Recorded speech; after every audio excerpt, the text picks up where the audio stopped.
Bom dia, irmãos, mais uma vez. Paz seja com todos. Bem?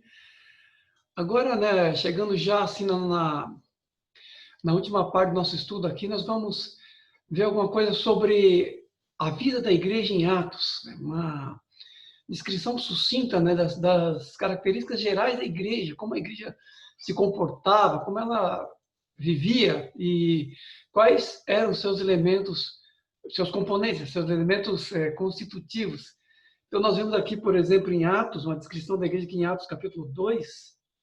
Atos, capítulo 2, versículo 41 a 47. Atos 2, 41 a 47. É. Foram batizados 3.000 pessoas, falam 41, né? E diz assim no 42: E perseveravam na doutrina dos apóstolos e na comunhão, no partir do pão e nas orações. Em cada alma havia temor, e muitos prodígios e sinais eram feitos por intermédio dos apóstolos. Todos os que creram estavam juntos e tinham tudo em comum. Vendiam suas propriedades e bens, distribuindo o produto entre todos, à medida que alguém tinha necessidade. Diariamente perseveravam unânimes no templo, partiam pão de casa em casa e tomavam as refeições com alegria e singeleza de coração, louvando a Deus e contando com a simpatia de todo o povo. Enquanto o Senhor acrescentava-lhes dia a dia os que iam sendo salvos. É uma descrição assim, um tanto bucólica, por assim dizer, pelos nossos padrões. Mas uma primeira coisa que nós temos que entender é que o modo de partilha que a igreja praticava naquele tempo, tendo tudo em comum, né, ninguém considerando nada como particularmente seu, era uma implicação da aliança que tinham entre si. Eles levavam isso aqui muito a sério. Aliança. Então, é porque eles estavam aliançados, que eles formavam um só corpo, é que eles tinham tudo em comum. Então, pessoalmente, acredito que era parte integrante da própria eclesiologia, do modo de ser igreja, o fato de eles terem tudo em comum. Eu me lembro uma vez que estava lá em Fortaleza, fazendo um curso de convalidação, né, do diploma de bacharel em teologia, e havia outros pastores ali comigo, e surgiu uma discussão sobre esse ponto, né? Esse ponto e outros assim relacionados à assistência. Vou falar mais sobre isso daqui a pouco, a assistência aos pobres. E um pastor disse, né, e eu pessoalmente discordei dele, ele disse que aquela comunhão, né, aquela comunhão de bens que eles tinham ali, era devido ao fato deles terem uma expectativa escatológica muito imediata, né, que o mundo ia acabar logo, então era melhor ter tudo em comum, ninguém não se apegar a nada, né?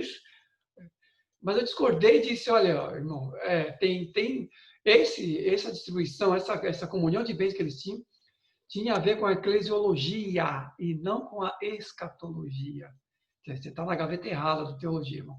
Pelo menos eu penso assim, né? Acredito nisso, que tinha a ver com o conceito de igreja, com o conceito de corpo. No caso, eles entendiam a coinonia, a comunhão dos santos, como implicando em que eles tinham as coisas em comum, tanto quanto possível. Eles partilhavam, realmente ninguém considerava nada como particularmente seu, né? É certo que hoje em dia a gente não pratica exatamente como eles, assim, tendo realmente tudo em comum. A gente maldodismo, né, muitas vezes, mas eu acredito que pelo menos devemos ter esse mesmo coração uns com os outros. Mesmo que a nossa forma de eclesiologia não retrate exatamente aquela distribuição diária, toda aquela maneira, mas devemos ter realmente o coração aberto, principalmente na época agora de Covid, pandemia e tudo mais, e as consequências que isso pode trazer em termos assim, de empobrecimento dos irmãos. Nós temos que realmente ter um coração de partilha e termos no nosso coração a coinonia para que, quando precisarmos realmente ajudar os irmãos, nós ajudarmos. E assim a coinonia saia, por assim dizer, de um conceito meramente teológico e seja prático para nós, que seja realmente uma coisa que nós fazemos pelos nossos irmãos no modo de assistência. Agora, que um outro aspecto também que eu quero abordar são pelo menos 4 aspectos principais aqui da igreja primitiva, seria a respeito dos dons espirituais, né? Os dons e ministérios. Dons e ministérios. Eu sempre falo desse binômio dons e ministério porque eu vejo que essas coisas são relacionadas. Pessoalmente, eu não faço um corte teológico separando dons espirituais e ministérios. Simplesmente não acredito nisso. Essas coisas estão relacionadas, estão interligadas, são parte de uma mesma, de um mesmo todo, não é isso? De uma mesma ação abrangente do Espírito de Deus. Nós vemos lá em 1 Coríntios, no capítulo 12, né? Capítulo 12, Paulo começa já dizendo, capítulo 12 de Coríntios, capítulo 12 de Coríntios, logo no começo, a primeira afirmação de Paulo é: a respeito dos dons espirituais, irmãos, não quero que sejais ignorantes. Eles tanto existem como não quero que vocês ignorem a respeito deles. E Paulo começa a descrever, eu não vou ler a passagem toda, mas principalmente em 1 Coríntios, no capítulo 12, depois um breve interlúdio no capítulo 13 para falar do amor, e depois retoma no capítulo 14, mas essas passagens de Coríntios 12 e 14 descrevem os dons e minuciosamente as suas funções. Eu fico assim, às vezes até admirado de algumas picuinhas que surgem hoje em dia a respeito dos dons, quando as pessoas falam da função, principalmente das línguas. Que adianta ficar orando em língua, ninguém entende para que ficar orando em língua na igreja, por exemplo, sendo que a carta aos Coríntios explica, desenha isso. Quando estiver orando em línguas, não seja 2 ou 3, e haja quem interprete para que a igreja receba edificação. Então, a instrução é minuciosa aqui sobre dons e ministérios, dons espirituais, aliás, falando mais sobre isso, em 1 Coríntios 12, 14. E o que devemos entender é que os dons e ministérios são parte integrante da natureza da igreja. É parte daquilo que a igreja é. Não da parte de coisas que a igreja tem, ou que deveria ter, mas é parte daquilo que define a igreja como igreja. O que é permanente e o que é transitório das coisas que Deus deixou para nós. O que é permanente e o que é transitório. Existem elementos que Deus deu uma vez e não dá mais, retirou a mão. Existe? Dons e ministérios são um padrão permanente, porque são a própria expressão da igreja como organismo vivo, como corpo e como organismo vivo. Podem ler 1 Coríntios, descreve um corpo, fala de dons espirituais, descrevendo um corpo. E o que é a igreja, se não um corpo? E os dons espirituais são justamente a expressão dos membros desse corpo, de como cada membro socorre o resto do corpo. A mão não pode dizer o pé, não precisa de você, a cabeça não pode dizer... E por aí vai. E vai assim, descrevendo dons espirituais como parte daquilo que é a igreja, um corpo. A igreja deixou de ser corpo? Em que altura a igreja deixou de ser corpo? Porque os dons espirituais são a expressão do corpo e do modo orgânico do funcionamento desse corpo. Então, não existe nada de dispensável naquilo que é imprescindível para o nosso crescimento. Não existe como se dizer que isso cessa em alguma altura, né? Cessa em alguma altura. Em Efésios, por exemplo, no Efésios, no capítulo 4, aqui já vai falar dos dons ministeriais, né, fazendo uma distinção aqui entre dons espirituais e ministeriais, onde diz aqui. No capítulo 4, versículo 11, né, diz assim: e ele mesmo, né, Jesus, concedeu uns para apóstolos, outros para profetas, outros para evangelistas, outros para pastores e mestres, com vista ao aperfeiçoamento dos santos, para o desempenho do seu serviço, para a edificação do corpo de Cristo. É para isso que servem os dons e ministérios. Essas passagens são relacionadas. Até que todos cheguemos à unidade da fé e do pleno conhecimento do Filho de Deus, a perfeita varonilidade, à medida da estatura da plenitude de Cristo. Para que não sejamos mais como meninos agitados de um lado para o outro por todo o vento de doutrina, né? Aí diz no versículo 15: mas seguindo a verdade em amor, cresçamos em tudo naquilo que é o cabeça, Cristo. E que todo o corpo, bem ajustado e consolidado pelo auxílio de toda a junta, segundo a justa cooperação de cada parte, efetua o seu próprio aumento para a edificação de si mesmo em amor. Ele está descrevendo aqui um padrão permanente de crescimento da igreja na base dos dons ministeriais, que é conjugado com os dons espirituais. Aqui eu vou dizer novamente, não vejo base para nomear uma coisa sem nomear outra, né? Os dons ministeriais. Aqui fala apóstolos, profetas, evangelistas, pastores e mestres. 5 dons ministeriais. 5 dons, não um só. E não 4. Hoje em dia nós usamos a nomenclatura pastor, né? Isso sedimentou. Vou falar mais sobre isso depois, quando falar sobre o governo plural da igreja, que é outro tópico, mas sedimentou o pastor como título. Né? Eu sou pastor. Mas quem me conhece sabe que eu sou mestre, que meu dom ministerial de mestre. Quem me conhece sabe disso.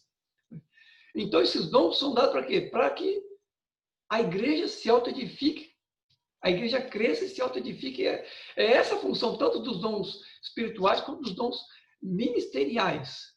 E isso dentro de uma descrição da igreja como organismo, como corpo que cresce e se desenvolve. Lá em Romanos, capítulo 12, Paulo repete isso de novo.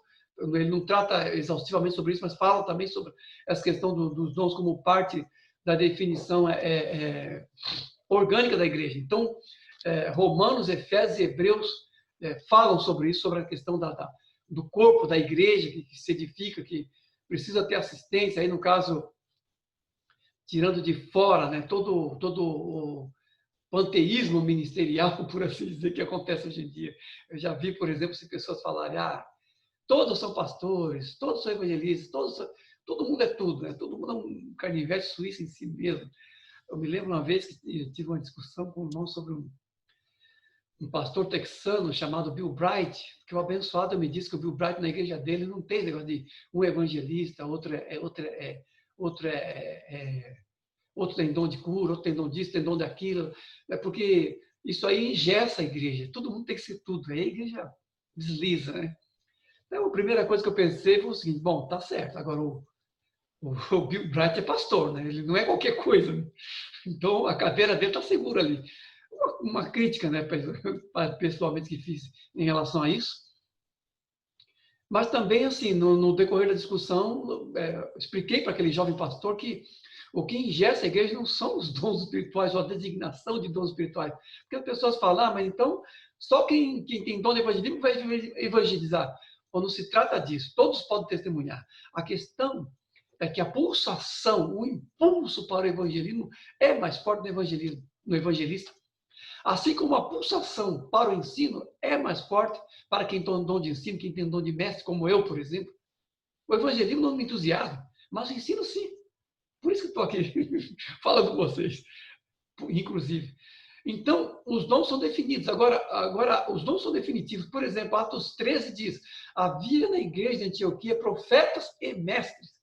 Dentre eles Paulo, Manaém, por aí vai. E orando eles, jejuando, disse o Espírito Santo, separai-me agora, Barnabé e Paulo, para a obra que eu tenho chamado. Então, havia na igreja de Antioquia tanto profeta quanto mestre, definidos como profetas e mestres, não era tudo junto e misturado. E o Espírito de Deus falava através deles, para dar instrução. O profeta é aquele que está na direção de Deus. O profeta, no caso, como dom ministerial, no caso, profeta. Não, o dom de profecia existe no corpo da igreja, mas o ministério profético, no caso, já seria mais o corpo diretivo, né? O governo da igreja. Pastores, apóstolos, profetas e mestres, evangelistas, são um corpo diretivo, por assim dizer. Né? Depois vamos falar mais sobre isso. Mas esses dons se repetem na igreja, porque esses mesmos dons vão crescer na igreja e vão introduzir outras pessoas que vão estar emergindo para o futuro governo da igreja.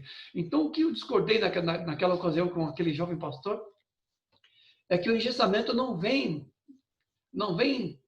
porque cada pessoa tem seu dom, cada pessoa tem... Geralmente, isso é uma questão mais de egoísmo pessoal. Quando uma pessoa... eu acho que sou mestre e sou dono das pessoas que eu ensino. O evangelista, por exemplo, ele evangeliza, ele traz a pessoa para Jesus, dá os primeiros passos. Se o evangelista entender que eu sou a continuidade dele, ou que o mestre é a continuidade dele, porque daí para frente ele vai ter que ser estruturado, ele vai ter que ser formado na palavra, se ele entender isso e soltar, não tem nada que engessa. Então, o engessamento não está na definição de dons ou de ministérios, como uma estrutura rígida, mas na questão assim do elemento humano, nas atitudes em relação a esses dons e ministérios. É isso que engessa a igreja. A carne engessa a igreja. A carnalidade engessa a igreja. Dons e ministérios é justamente o contrário. É dado justamente para que a igreja se torne um organismo dinâmico e funcional. Se cada junta e cada medula cooperar entre si, como diz a própria passagem, não tem nada que engesse absolutamente. E todos ficam satisfeitos e plenos no exercício de seus dons, no exercício de seus ministérios, sem serem forçados a fazer o que não querem ou a fazer aquilo que não é o seu impulso mais natural, de acordo com os seus dons. Tá? O governo plural da igreja, irmãos, o ministério plural, o famoso ministério plural, se falou muito disso em meados dos anos 80, começo dos anos 90, não se fala muito mais disso, mas tinha muita coisa sobre isso antes, né? Um tipo de uma restauração, né? Nós lemos lá em Atos 15, né? Eu não vou ler de novo, porque a gente leu já da outra vez, que houve aquele problema em relação aos judeus e gentios, e houve aquela convocação de presbíteros, né, e anciãos, e os apóstolos, e todo o corpo de governo da igreja foi convocado para discutir essa questão. Então, nós vemos ali que havia um corpo diretivo, um ministério plural. Quando nós lemos sobre a igreja primitiva, não só assim em relação às próprias escrituras, mas quando nós lemos sobre a igreja primitiva, nós vemos assim que havia realmente assim um corpo de presbíteros com funções ministeriais definidas. Então, por exemplo, os pastores, os dons ministeriais que aparecem em Efésios são a função ministerial das pessoas que são chamadas, isso no nível do governo da igreja. Os dons espirituais são dons gerais, que estão no corpo, mas esses dons ministeriais, eles são dons exercidos na esfera de governo especificamente, apóstolo, profeta, mestre, evangelistas e... Esses 5 ministérios, são 5, né, como diz, esses 5 ministérios estão mais na esfera do governo, mas, digamos, o corpo diretivo da igreja é um corpo de presbíteros. Nós vemos, por exemplo, que o próprio Pedro, ele se diz presbítero, João também se diz presbítero, mas eles eram apóstolos. Então, eles eram apóstolos, eles eram presbíteros. Na verdade, eles eram presbíteros no sentido assim, da governança da igreja, porque presbítero significa o quê? Supervisor. Supervisor. E apóstolo é o quê? Apóstolo é enviado, não é isso? Jesus chamou os apóstolos para isso. Deu esse nome a eles, de enviados, de apóstolos. Então, nós vemos assim que eles eram presbíteros no sentido do governo e eram apóstolos no sentido da função. Então, o que eu entendo isso de leituras de livros de história da igreja e algumas outras fontes, que esses 5 ministérios, então, eram funções ministeriais. Eu, por exemplo, se eu fosse usar um título hoje em dia, eu sou chamado de pastor. Mas é como o pastor, que era uma função ministerial, virou título hoje em dia. Então, agora, o que era para ser chamado de presbítero é chamado de pastor. Então, mudou um pouco. Então, por exemplo, sou chamado de pastor, mas o meu dom ministerial é de mestre. Como eu disse, quem me conhece sabe que sou mestre. Então, as pessoas que, apesar do título de pastor ter se sedimentado, as pessoas que leem e conhecem sobre dons ministeriais, sobre qual é a natureza e como funciona cada um, percebe. Por exemplo, você vai dar um pastor pregando, contando muita história, porque eu estive em tal lugar e a gente pegou, expulsão do demônio, papapá. Provavelmente esse cidadão é evangelista. O dom dele é de evangelista, o dom ministerial dele é de evangelista. Provavelmente é evangelista. Então, e assim vai. Os outros dons também são assim, dá para detectar. Eu sou mestre. Quando eu vou pregar, eu aprofundo mais o sentido da palavra. Não fico por cima. Eu vou mais fundo. E o pastor já é mais acalentador, já tende mais a consolar. A palavra do pastor, por exemplo, é mais mansa, é mais, como é que eu vou dizer assim? Bálsamo, né? É mais bálsamo, consola mais. O pastor, quando prega, ele consola mais. Então, a gente consegue perceber assim, os 5 ministérios, apesar da titularidade de pastor. Hoje em dia, existe essa fixação no pastor, né? Inclusive, até com uma coisa importante de se entender é que pastores e presbíteros eram mais de um, né? E era mais de um em uma igreja só, não é que era mais de um de maneira geral. Geralmente, uma igreja tinha um corpo de liderança representativo dessas funções ministeriais. Esses 5 ministérios atuavam numa igreja, por assim dizer. Se fosse colocar hoje em dia, é difícil fazer um paralelo, mas seria isso. E hoje em dia, às vezes, a gente vê um ministério, por isso que é chamado ministério plural, porque é mais de um, não é um só. Porque a igreja precisa de um corpo representativo daquilo que ela é em sua organicidade. Então, se tiver uma pessoa só, Por exemplo, se o pastor for evangelista, por exemplo, é evangelismo, evangelismo, evangelismo. Se for mestre, ensina, ensina, ensina, ensina, ensina. Se for profeta, profecia, profecia, profecia. Então fica assim, de certa forma, tendencioso numa direção. Então é por isso que é importante ter um corpo plural, eu diria que pelo menos 3 que fosse, e que cada um tivesse realmente um desses dons ministeriais para haver o equilíbrio e haver representatividade, porque esses dons no nível, como eu disse para vocês, no nível do organismo da igreja, da membresia, né? Existem esses dons também, as pessoas se pastoreiam entre si, né? Exercem dons de profecia, consolando com profecia uns aos outros, exercem evangelismo, trazem pessoas. Esses dons estão na igreja. E o que acontece que diferencia esses 5 dons em relação ao resto da igreja, por assim dizer, é simplesmente a esfera, porque a esfera desses cinco dons que aparecem em Efésios é a esfera do governo. Então, são as pessoas que vão coordenar o ministério do resto do corpo. Não é que esses dons só existem lá em cima, por assim dizer. Até porque não tem lá em cima, né? Horizontal, né? Mas, assim, esses dons estão também no meio da igreja, porque, inclusive, é do seio da igreja, do meio da igreja, que vão emergir pessoas que serão também, a seu tempo, alçadas ao nível do governo com os seus dons, com o seu dom ministerial específico e com seus dons espirituais, porque aqui eu quero dizer que os dons espirituais e ministeriais são conjugados em suas funções. Nós podemos entender, por exemplo, que cura, milagre, ministério era mais associado aos apóstolos e aos evangelistas, porque eram os ministérios de vanguarda. Já a sabedoria, conhecimento, esses dons mais de palavras, eram mais associados aos mestres, aos pastores. Né? A profecia já era mais aquele senso da direção de Deus, algo assim dos filhos de Issacar, não é isso?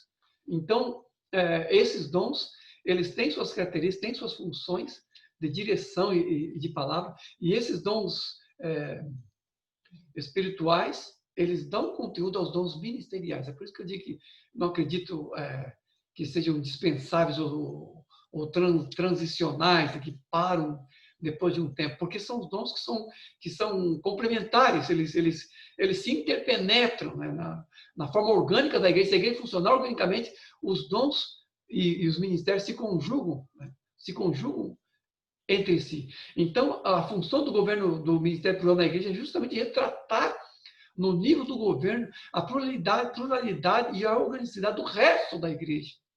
Por isso que o Ministério deveria ser plural, entre outras coisas. Também por causa daquela ênfase do Ministério para a Igreja não pender muito para um lado. Se tem um só pastor, por exemplo, ela pende mais para um lado que para o outro, dependendo de quem é o pastor. Se o pastor for apóstolo, por exemplo, é missões diretas. Inclusive, uma coisa que eu quero ressaltar aqui é que o apóstolo, no caso, existe uma opinião de que o apóstolo cessou com os 12, mas a gente vê que há outros apóstolos, aqui, por exemplo, em Efésios, claramente o dom apostólico está conjugado com evangelistas, com pastores, com profetas. Então, não tem nenhum desses ministérios que deveria cessar ou parar em algum ponto. Acho até curioso, porque se você perguntar a qualquer pastor hoje em dia por como que ele é pastor, baseado no que ele é pastor, ele vai pegar uma passagem desse tipo. Tá bom, você é pastor baseado nessa passagem. Por que não tem profeta baseado nessa passagem também de Efésios? Por que não tem apóstolo baseado nessa passagem também? Aí já não tem. Por que não tem? E por aí vai. Então, a questão do apóstolo, nós vemos lá no livro de Atos, principalmente em algumas passagens das cartas de Paulo, que o apóstolo era aquele que ia para o campo pioneiro, pregava, estabeleceu a igreja onde não havia nenhum. Então, o apóstolo era aquele que saía. Ele era parecido com o evangelismo no sentido de ser um ministério para fora, mas ele estabelecia a igreja. Ele não trazia pessoas para uma igreja já estabelecida, como era o caso do evangelista. Ele estabelecia uma igreja. Então, o apóstolo seria o que se chama hoje em dia de missionário. É que esse termo apareceu na Idade Média e agora é missionário. Agora, esse termo missionário serve praticamente para qualquer coisa. Né? Obreiro é chamado missionário, pessoas aí avulsas aí por aí é missionário. Então, missionário virou um título até meio que banalizado. E sendo que a palavra apóstolo está sendo usado hoje em dia como um tipo de grau de autoridade, um grau de revelação. Né? Um apóstolo, quem se chama de apóstolo hoje em dia, não não vai para o campo missionário muitas vezes, ele tem uma posição assim de trazer uma palavra, uma revelação, alguma coisa assim. Mais ou menos como aconteceu em relação ao presbítero, que também era uma função de supervisão geral, mas se tornou um título, assim, um título de uma supervisão. Quando se fala de bispo metropolitano, já é uma jurisdição. O que era a palavra presbítero, de onde veio a palavra bispo? Originalmente, era isso? Não era. O apóstolo, a mesma coisa, porque quando nós vemos essas funções ministeriais e o modo como era praticado pela igreja primitiva, era dessa maneira, então. Havia aquele corpo de presbitério e havia as funções ministeriais. A liderança exercida por meio do presbitério, por assim dizer, e as funções ministeriais exercidas como dom, né? Como dom, aí no caso apóstolo, profeta, mestres, por aí vai. Né? Sendo que esse corpo diretivo coordenava os dons do ministério do restante da igreja, é assim que está em Efésios. Né? Uma outra coisa que eu quero falar agora, o último ponto, seria sobre assistência aos pobres. Está escrito aqui assistência aos pobres, mas na verdade, se nós percebemos bem, não havia tanto uma assistência aos pobres no sentido geral como vemos hoje em dia. Não havia assim, uma assistência aos pobres como nós vemos hoje em dia. Eles faziam a distribuição diária, nós vemos lá, quando nós falamos sobre o surgimento dos diáconos, no capítulo 2, 44, que nós já lemos, tinham tudo em comum, fazendo refeições em comum, era tudo em comum realmente, e tinha a distribuição diária. Lá no capítulo 6 de Atos, como nós vemos assim que as mulheres helenistas estavam sendo negligenciadas na distribuição diária por causa daquela questão do preconceito dos judeus de Jerusalém, os judeus da Gema, com os judeus helenistas. Então houve aquele problema em torno justamente da assistência aos pobres, porque eles distribuíam entre si e faziam com que não houvesse desníveis entre eles. Tinha um tipo de comunhão mesmo. Nós já falamos que isso era parte do seu conceito de comunhão, então tinha a ver com koinonia, não tinha nada a ver com comunismo, né? As pessoas hoje em dia falam dessa passagem, eles eram comunistas, não era comunista coisa nenhuma, porque a base era justamente a comunhão com Deus. O que o comunismo ateísta tem a ver com isso? Nada. Era a base da comunhão com Deus. Mas veja, irmãos, aquela questão.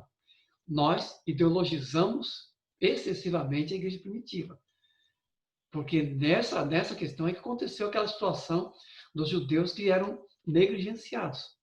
A questão dos judeus helenistas, que as mulheres estavam sendo negligenciadas. Então, vê que a igreja não era perfeita. Então, hoje em dia, as pessoas querem uma igreja perfeita, querem redefinir o que é a igreja a partir dos erros que a igreja comete, que pessoas da igreja cometem, querem até redefinir o que é e o que não é a igreja baseado nisso, como se o joio definisse o trigo e não o contrário. É invertido esse raciocínio. Então, nós vemos essa questão hoje em dia, mas eram pessoas como nós, então houve aquela questão do preconceito. Paulo ele é criticado muitas vezes, acontece aquela situação de Pedro e tudo mais, para a gente ver que eram gente como a gente, né? Tinha tudo isso, e ficou olhando, nossa, que coisa maravilhosa, ai, que vontade, que saudade, né? Entrar na máquina do tempo, ir lá para o tempo dos apóstolos, lá, viver aquela maravilha de novo. Você ia ver os problemas lá também, você ia ver que tinha problema. Tem a situação lá da Ananias e Safira, não é isso? Pegaram lá uma parte, reteram uma parte, fizeram aquele engano todo. Então, vocês vejam que situações aconteciam ali também. Então, não era essa coisa tão assim, perfeita como a gente pensa, mas eles realmente se esforçavam. Isso a gente tem que entender que havia realmente assim, uma ideia, um esforço conjunto maior. Eu diria assim que, eclesiologicamente, eles eram superiores a nós, eles praticavam mais a questão da comunhão no modo como eles faziam do que nós hoje em dia. É como eu disse, a gente tem que ter esse coração e tudo mais, mas nós realmente não temos a eclesiologia completamente comunitária como eles. Acaba que o nosso senso de coinonia, né, de comunhão, ela é, de certa forma, um pouco menor, porque nós não temos uma prática completamente correspondente na nossa forma de sermos igreja. Podemos fazer até uma ceia comunitária, comermos junto, como fazemos em nossa comunidade, fazemos a refeição conjunta, como era a ceia lá na igreja primitiva, mas a gente faz eventos assim, né? Eu não diria que nós temos tudo em comum exatamente como eles, mas devemos pelo menos cultivar esse mesmo coração para que, havendo uma situação que nos force a isso, que a gente tenha coração para praticar isso. Essa Covid-19 está revelando muita coisa, infelizmente, ou felizmente está revelando muita coisa em relação à igreja e o seu senso de comunhão, sinceramente. Sinceramente, temos que estar preparados. Então, irmãos, para terminar, eu vou dizer assim, existe a igreja ideal e a igreja possível. A igreja atualmente, obviamente, ela não é a igreja ideal, mas ela é a igreja possível. Assim como eu sempre enfatizo, existe a comunhão ideal e existe a comunhão possível. Eu, pessoalmente, me esforço para praticar a igreja possível e a comunhão possível e o ministério possível. Ministério possível. Eu não acredito que os erros hoje em dia, tanto em relação ao ministério, como eu apontei aqui, como em relação a outras questões, isso em si desabone a igreja como igreja. Eu realmente não penso assim. A igreja tem que ser reinventada, que nem algumas pessoas falam, desigrejados, não tem uma igreja boa o suficiente para eles. Meu Deus do céu. Não concordo com nada disso. Não concordo com a crítica excessiva à igreja. Quando eu falei aqui, falei que realmente a gente temos uma nomenclatura errada, temos uma percepção diferente de Deus ministério, realmente, que não reproduz exatamente aquela do livro de Atos e das cartas de Paulo. Realmente não temos. Mas eu acredito que a igreja continua sendo a igreja ainda, e o Senhor ainda é o nosso cabeça. A última coisa que eu quero dizer é isso. Eu não tenho nenhum tipo de ideologia excessiva em relação à igreja que me faça ter uma postura eminentemente crítica em relação aos irmãos. Não. Quando eu penso em igreja, eu penso comunidade cristã vide, nossa comunidade em Foz do Iguaçu, pequena comunidade. Assembleia de Deus, Deus é amor, universal, todas as igrejas, inclusive católicos praticantes, católicos sinceros. Para mim, a igreja é tudo isso. E vou no Copérnico, na reunião de pastores. Vai ter um churrasco lá no Deus. Estou dentro, vou lá. Isso, para mim, é a igreja possível. Então, discordo principalmente do sectarismo. A nomenclatura de dons e o modo como cessam dons e ministérios, infelizmente, de alguma maneira na igreja, ainda é a parte menor. A parte pior é justamente o bairrismo da igreja. Em uma época tão definitiva como essa, a igreja ser tão assim cindida, os pastores não terem amizade uns com os outros, muitas vezes, não fazerem coisas juntos. Eu acredito que se há uma restauração possível para nós, ou um patamar melhor e mais abençoado de comunidade, de ser igreja, seria por aí que nós, pastores, principalmente pastores, tenhamos essa consciência, que a nossa aliança, a nossa comunhão afete nossa percepção de corpo, ao ponto de realmente andarmos juntos, tanto quanto possível, abraçando os irmãos e sendo realmente um com eles e tendo uma aliança com eles no Senhor. Isso indistintamente. Amém? Deus abençoe a todos.